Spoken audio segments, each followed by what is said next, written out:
Um, it is real pleasure to be with you again.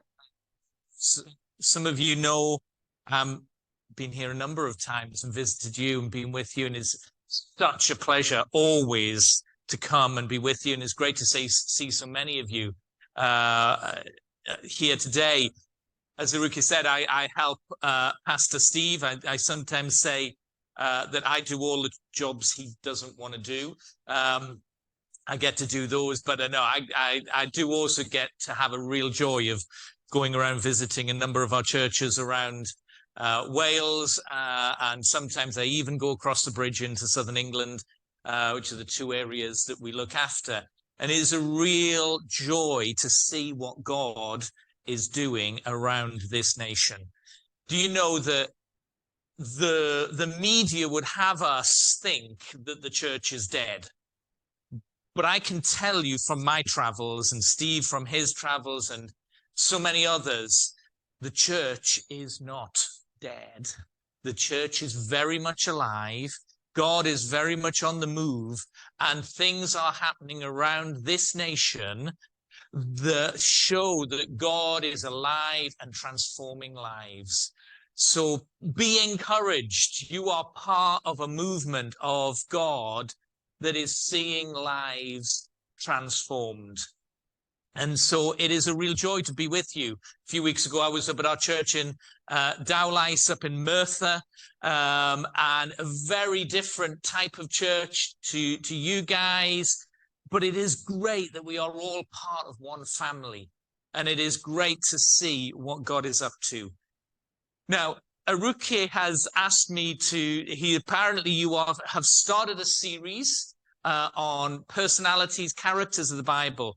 And he's asked me to look at one of those characters. And it's interesting to see, because I asked him which are the ones you're going to be looking at. And they're all Old Testament characters, other than the one I get to look at today. I get to look at a New Testament character. And it's interesting because we get to look at someone who we actually never, as far as I'm aware, never actually get to hear a word of what he himself has said. And yet there is so much written about this person.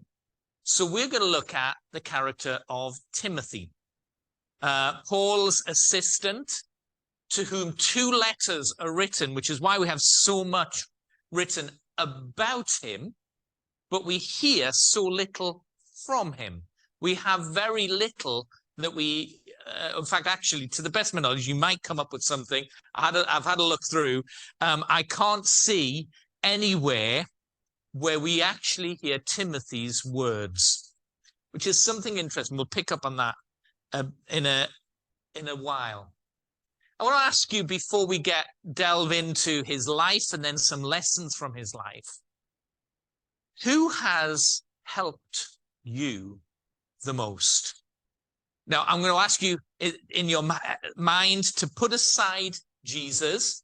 I get that. and completely agree with that. But who humanly has been your greatest helper? That might be a friend.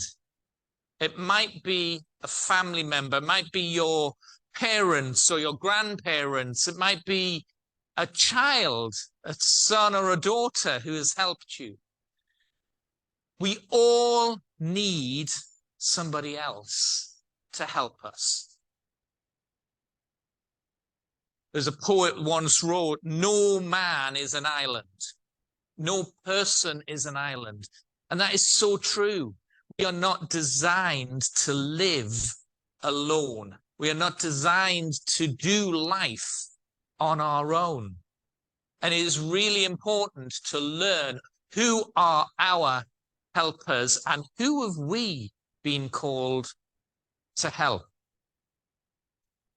So let's have a look. We're going to have a whistle-stop tour through Timothy's life. So who was Timothy?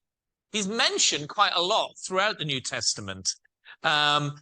He's probably the Apostle Paul's most trusted companion.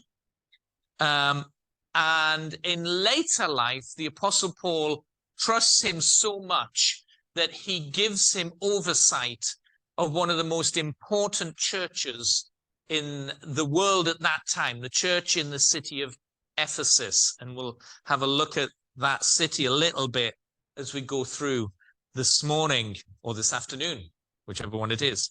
It is this afternoon now.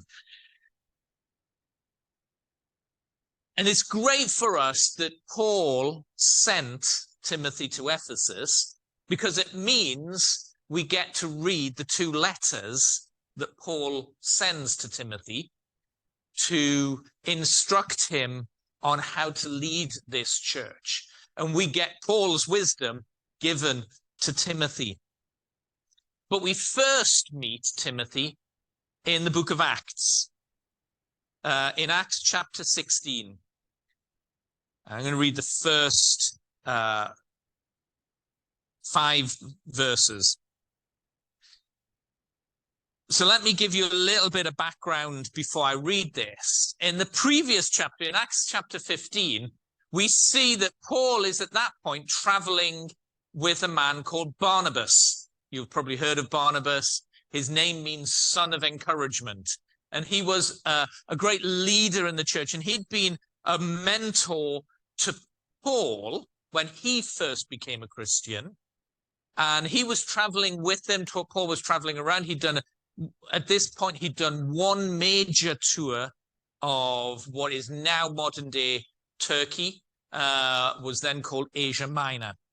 But we get to a point at the end of Acts chapter 15 where Paul and Barnabas have a disagreement. How many of us know that as human beings, we don't always agree on things? I'm glad there was that little ripple of laughter. I'm not the only one. You know, there are times when we don't agree with one another. Paul was about to set off on another trip. Barnabas was planning to go with them. And as part of the team, Paul always took a team with him. We sometimes know the names of them. Sometimes we don't. We just know that there was a group that traveled with Paul. And at that point, Barnabas says, I want to take John Mark with us. He should come with us. Now, again, you need to realize that if you go back a number of chapters in Acts, you find that Paul and John Mark have a falling out. It seems a bit of a trait, doesn't it? That Paul is an amazing character, but he does appear to be quite a difficult guy to get along with. But John Mark and Paul have a falling out. John Mark goes off on his own, and Paul continues his travels with various others. At this point, Barnabas is going, I think we should bring John Mark back into the team, and he should travel with us. And Paul goes, no.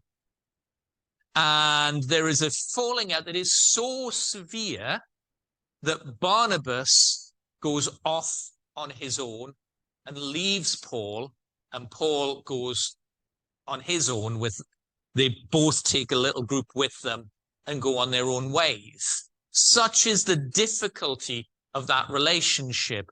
We hear later that Paul makes up with John Mark. We don't actually hear very much anything more about Barnabas and whether Paul and Barnabas ever reconciled. And we don't know that. So Paul has now lost his mentor, his great friend, who's gone off on his own. Paul chooses a young man by the name of Silas to come with him and join the team. And they head off on the travels. And this is where we pick it up at the beginning of Acts chapter 16. So it says, Paul came to Derbe and then to Lystra, where a disciple named Timothy lived, whose mother was Jewish and a believer, but whose father was a Greek. The believers at Lystra and Iconium spoke well of him.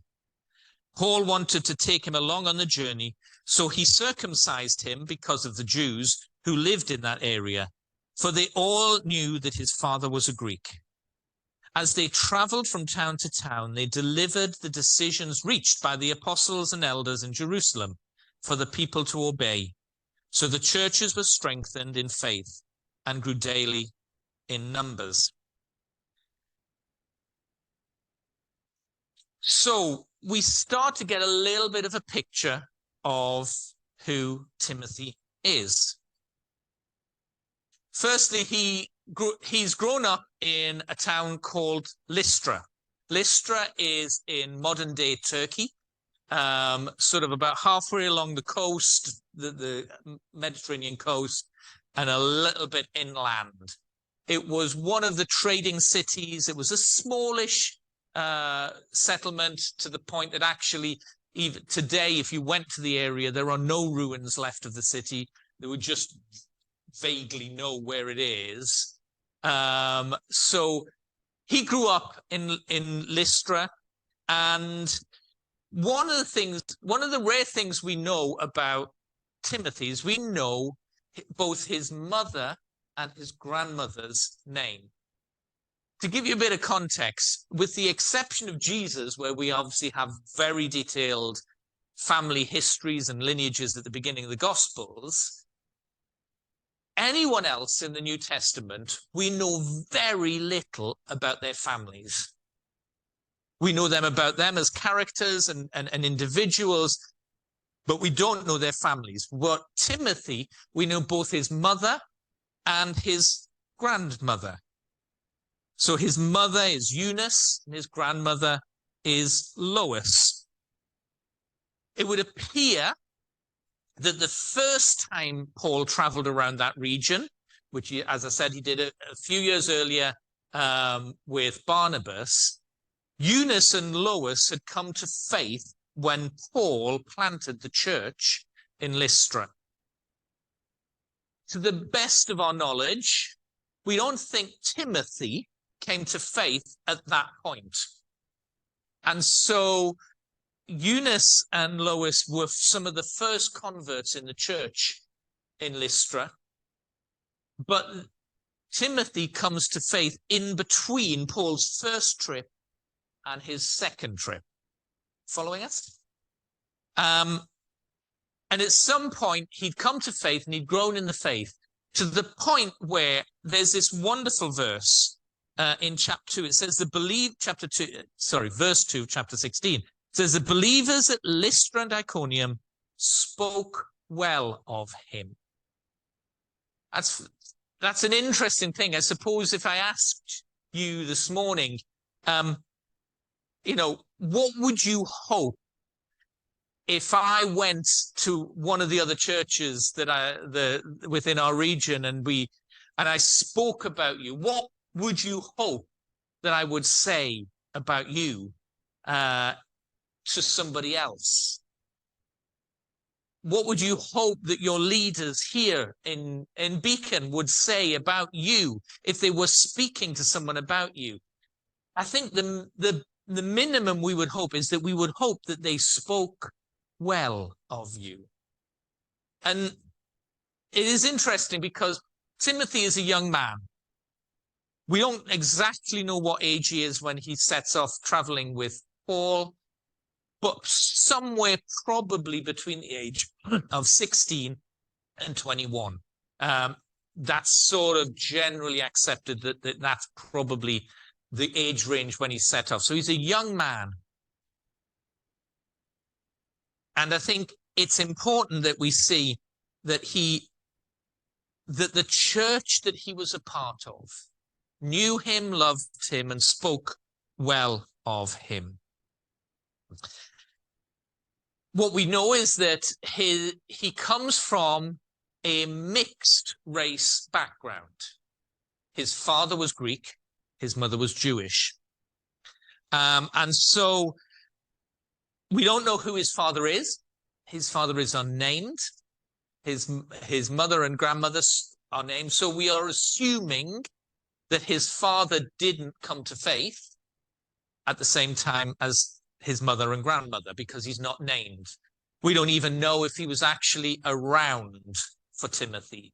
But certainly in a culture that viewed race in a very purist way, so that you didn't intermarry across different races. This was quite a unique family. And yet Paul selects Timothy, knowing his background.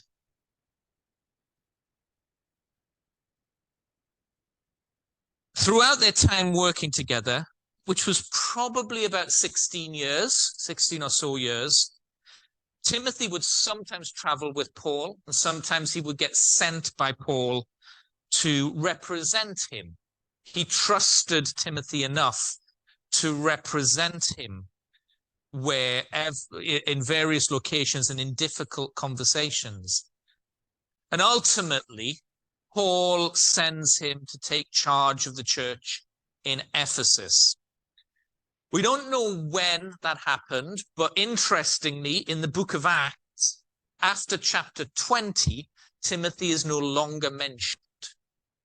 So it is put, and there is an incident in chapter 20 of Acts where Paul calls the elders from Ephesus and encourages them and instructs them and prays for them, and then sends them back. We don't know whether he sent Timothy with them at that point. Probably it would have mentioned if they had, but they were certainly facing challenges as a church in Ephesus that potentially very soon after that incident, Paul then sends Timothy, not for a visit to Ephesus, but to go and live in Ephesus and be the pastor, the overseer of that church going forward. Now, let me tell you, Ephesus is not an easy city to be a Christian at that point. Paul himself has been chased out of Ephesus for threatening to overturn the businesses in the area with the gospel news, with the good news. It's sort of, it's a melting pot. It's a major center in the Roman Empire. It's a melting pot of cultures, of religions, and of some really awful things that were happening.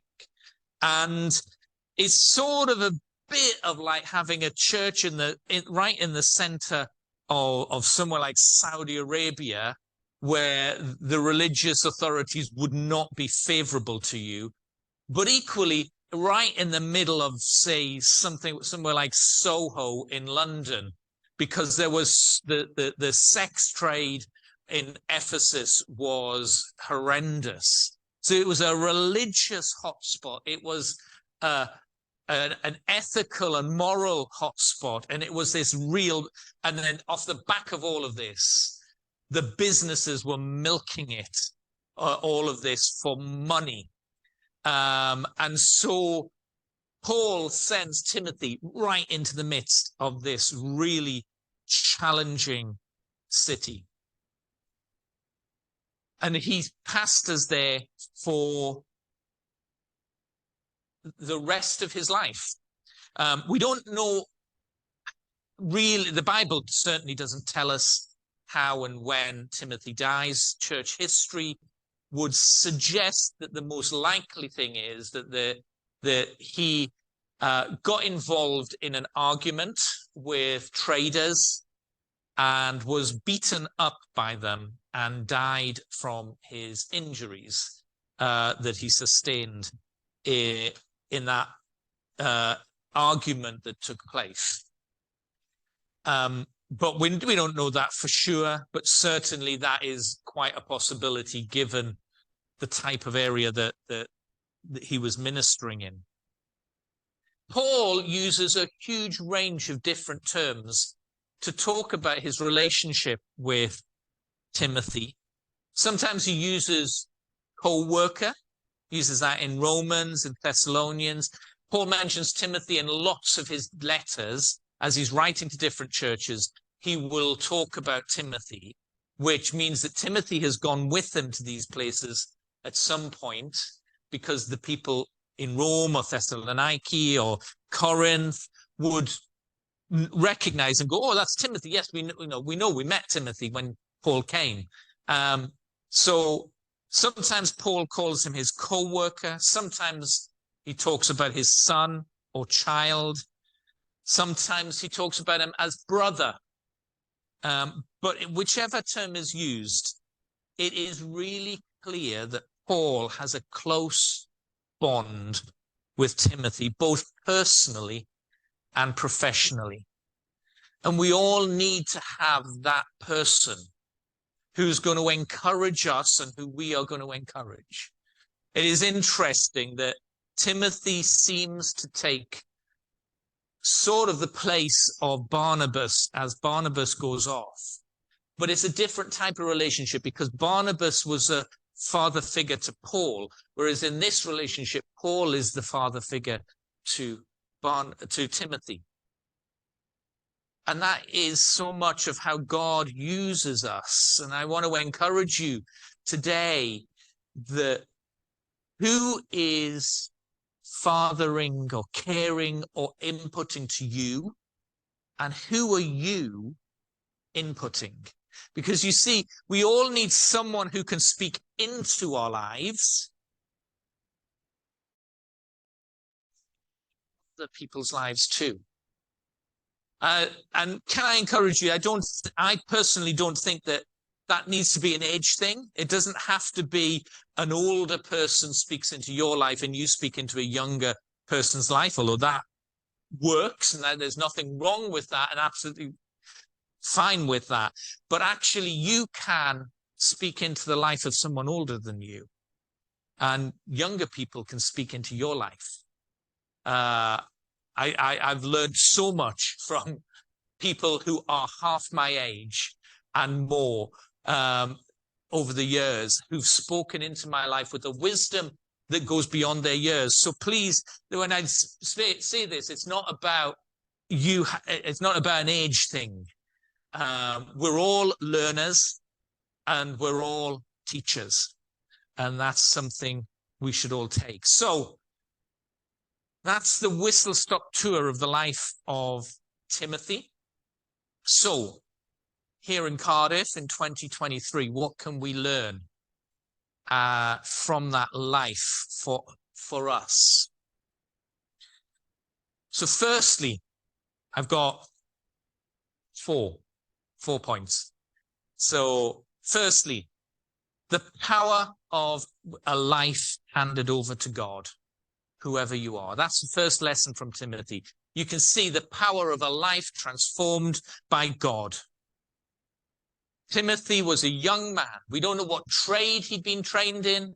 We don't know what he was planning to do before Paul spoke to him.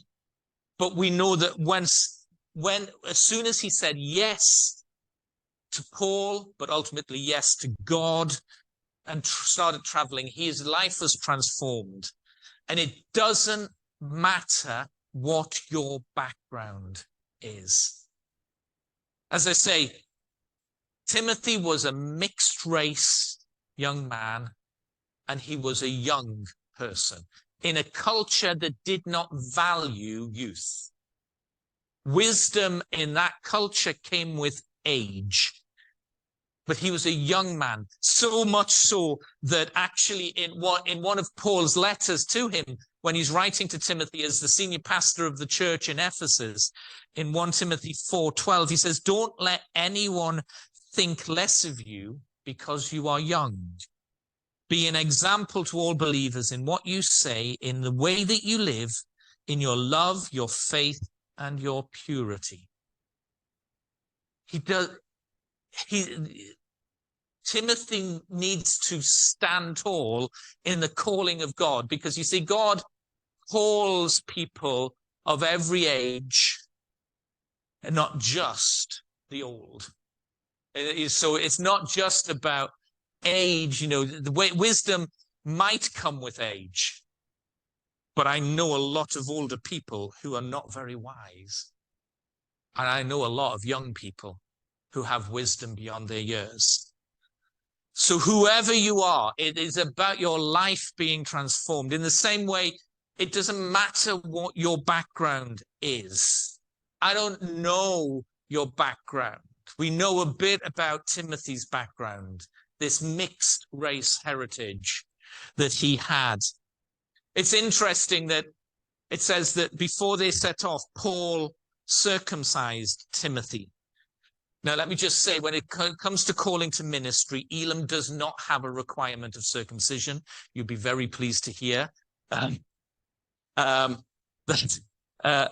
it was Paul did that in order to recognize Timothy's Jewish heritage from his mother and his grandmother. That wasn't a necessity, because actually one of Paul's other trainees, one of his other students, a chap by the name of Titus, came from a pure Greek background. Both of his parents were Greek, and Paul went to the opposite extreme of instructing that Titus should definitely not be circumcised, because that wasn't necessary for faith. But this was a recognition for Timothy of his heritage. But the key thing is that God will use anyone. God does use anyone. You know, that classic phrase, if he can use someone like me, he can use someone like you. You know, I don't know what your background is. I came from a very rough background in the northeast of England, a former shipbuilding community, with no background of academic excellence. Nobody in my family got beyond what would now be GCSE level. You know, God can take anyone. God can use anyone. And I believe that somebody here needs to hear that this morning. It doesn't matter what people have said about you. It doesn't matter what people have told you. It doesn't matter what you think of yourself even. If God calls you, God will equip you and God will use you. That is something we can learn from the life of Timothy. I'm not just talking about ministry, you know, in a more formal sense. I mean, God can call you and use you wherever, in your workplace, in your university, your school, your family, your community. God will use you and does use you. So firstly, there's the power of a life handed over to God. Secondly, the power of godly families. It is clear that Timothy's mother and grandmother had a powerful impact on him. And they had an equally powerful impact on Paul. In Paul's first letter to Timothy in Ephesus, chapter 1 and verse 5, it says, I remember your genuine faith. This is Paul writing to Timothy. I remember your genuine faith, for you share the faith that first filled your grandmother Lois and your mother Eunice, and I know that same faith continues strong in you.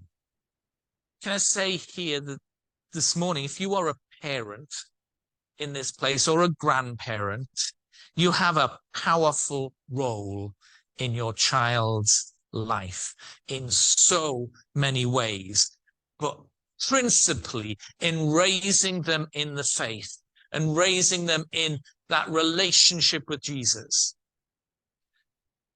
And I just really sensed as I was preparing that I also want to encourage you that if you are sitting here today and go, I tried to raise my child, I tried to raise them in that way, but they've gone astray and they've left the faith and they're no longer walking with Jesus.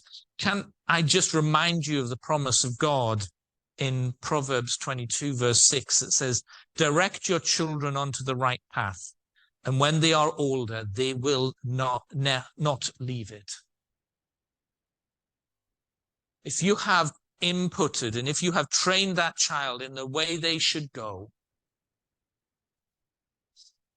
trust God that if not now, at some point in the future, they will come back to him. Trust him for that. Believe him for that. And you cannot underestimate the power that you have as a parent or a grandparent, or as a trusted adult in the life of a young person. You cannot underestimate the power you have to speak hope into their life, to speak God's wisdom into their lives. It is our responsibility. You know, when we look at so much of what is happening around us in society, and there are big questions that need to be asked. Can I just say to you, and I speak as a parent of a 21-year-old and an 18-year-old, who both of whom are now have gone off to university and living their lives, and I've had to entrust them afresh into God's hands because I have so little control over what they do now. And they are great kids, and they, at this moment, they are both in churches, one in Bath and one in Bristol, worshipping and serving. But can I say that before we challenge government, schools, whoever, about how our children are raised, we need to challenge ourselves. Because it is our responsibility as parents, first and foremost, to raise our children. It is not the job of a school to raise our children. Yes, we believe that they can have significant impact on children's lives, but it is our job as parents and grandparents to raise our children. So the second lesson from the life of Timothy is the power of godly families. Thirdly, the power of discipleship. You see, it wasn't just Lois and Eunice that discipled Timothy, it was also the Apostle Paul. We think of the Apostle Paul as this great teacher and this great leader who plants churches and does all these amazing things. But actually, probably the principal thing that Paul did was he discipled this team that traveled with him.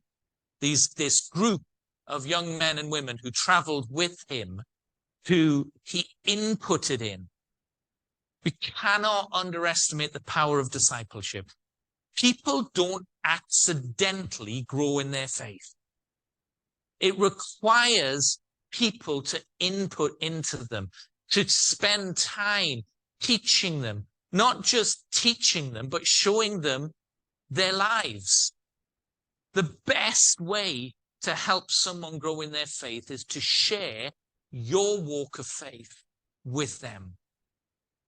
You don't have to be a Bible scholar. You don't have to know the Greek and the Hebrew to be able to disciple someone.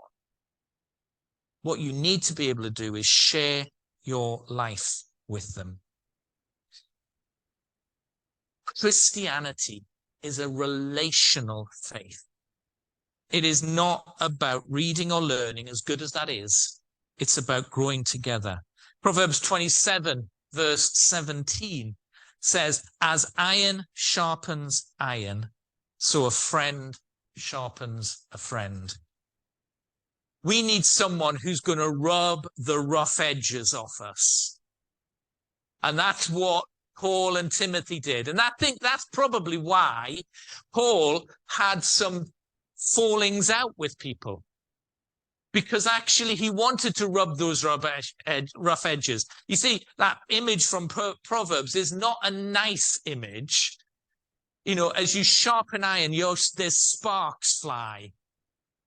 And I think that's sometimes what happens when we are discipling and walking with someone on their journey. I think we need to remember that sometimes we're going to say some tough things to one another. As long as we do it in love, grace, and care.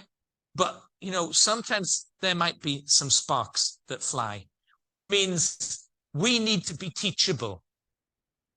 And I think the thing from Timothy is we don't see a falling out between Paul and Timothy at all. In fact, when we read Paul's second letter to Timothy, which is one of Paul's last letters written before he dies, we see such love and care and grace shown in that actually these two cared for one another deeply. And we need to, I think part of that is that Timothy seems to have been teachable. Do you have a teachable spirit? Are you willing for someone to speak in to your life?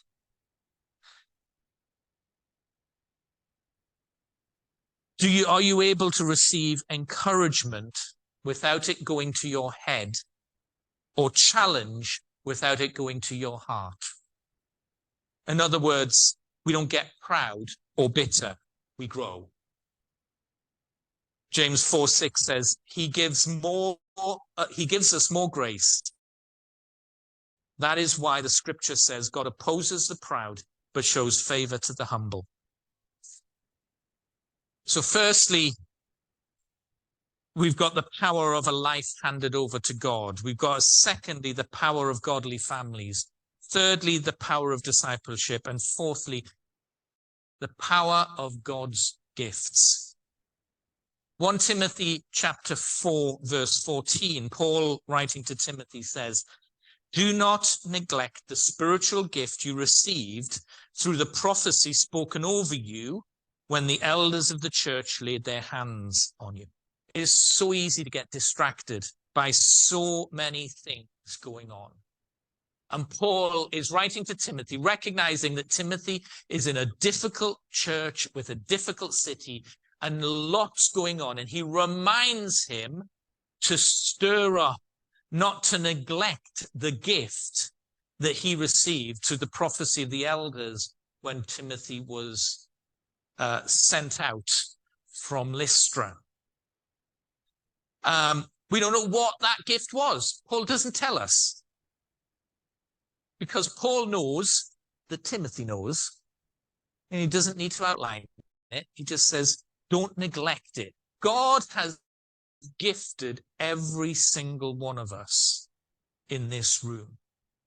We were doing, I'm on the wider team of City Church in the centre of Cardiff. And on Thursday night, we were doing a spiritual gifts awareness evening to help people understand and discern what their spiritual gifts might be and how they can grow in them.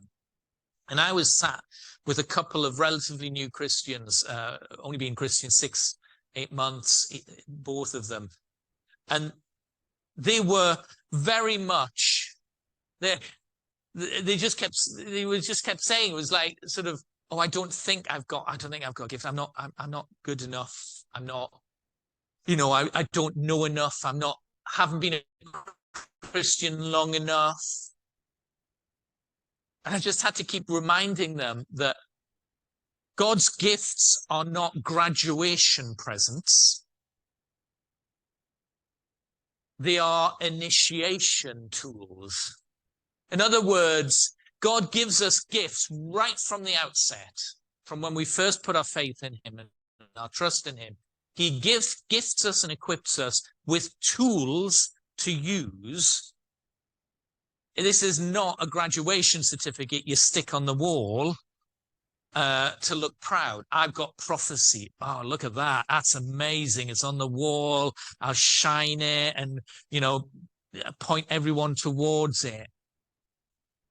No, these are tools to use. And every one of us has at least one of those tools to use wherever God has placed us. So he says, do not neglect the gift. It's so easy to get distracted. And it's interesting to see that Paul challenges Timothy in this in his first letter, and he needs to do the same in his second letter. So 2 Timothy, chapter 1, verse 6, he says, this is why I remind you to fan into flames the spiritual gift God gave you when I laid my hands on you. For God has not given us a spirit of fear and timidity, but of power, love, and self-discipline. But the important bit there is he's reminding him again. We don't quite know how far apart these two letters were, but they're years apart. We know that much. And Paul is reminding him in the first letter, and he has to go back and remind him in the second letter. I find that so encouraging. Because along the way, so often we just keep getting distracted, and Paul has to come back, and as a father figure in Timothy's life has to go, Timothy, remember the gift. Come on, let's go back. Stir it up. Perhaps there's a gift that you once walked in and once used, either in the church or where God has placed you work-wise, and it's gone a bit dormant. It's sort of been pushed into the bottom drawer of the desk. You know it's there, but you're not using it. Can I encourage you to get it out, dust it off, fan into flames? That picture of a small fire, if you've ever done a campfire, I am useless at camping and anything like that. But when you get a match and you get going and you get that small flame, if you just leave it, invariably it will go out. You need to help it, blow on it, stir it up until it becomes a big flame and a fire. And that's what Paul encourages Timothy to do, to fan it into flame. Clearly, the report has gone back to Paul that Timothy's gone a bit timid and he's gone a bit quiet and shy and pulled back. And so Paul goes, no, you have been placed by God, by me and by God into this situation for such a time as this. Stir it up, fan into flame the gift that you've been given.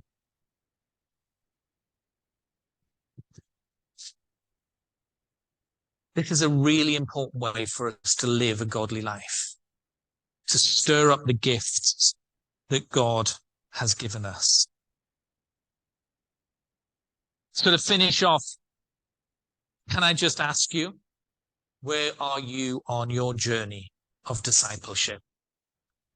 Are you the perfect servant, the perfect student that Timothy was? And when I say the perfect student, that doesn't mean he was 100% sorted. As we've seen, he needed reminding, he needed challenging. So can I ask you, do you have the power of a life handed over to God? Do you have the power of those words you are speaking into your children? And I'm just prompted as I say that, just to say to perhaps one or two people in this room, you may have had the worst experience of a family in your own as a child yourself. Your parents may have never spoken positive things over you.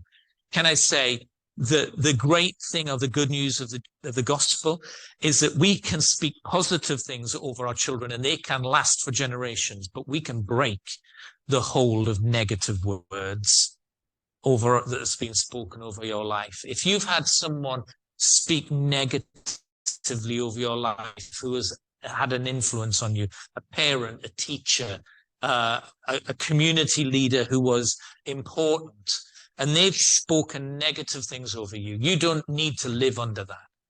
God breaks you free from that. God can set you free from negative words that have been spoken over you. So, but can we speak positively? Can we commit to speaking positively and inputting into those that we have oversight of? Where are you at with the power of discipleship? Are you speaking into someone's life? Is someone speaking into yours? And are you stirring up the gifts that God has given you? Let's pray. Heavenly Father, I thank you for each and every person in this place. I thank you for every life represented here. I thank you for every story of your grace and your mercy. And I pray this morning that we would learn from the life of Timothy, that we would learn what it means to be a good student, a good disciple, a good leader, a good follower of you. Lord, I pray that we would learn what it means to stir up those gifts that you've placed within us, what it means to speak and disciple those that you've put into our care. And Lord, I pray that we would be a community whose lives have been laid down to your service. And I thank you for all that you are doing in Beacon Church and in the life of each and every individual. And I pray that as they stir up those gifts, that we would see your kingdom come afresh in St. Mellons, in East Cardiff, and beyond. In Jesus' name we pray. Amen. Amen.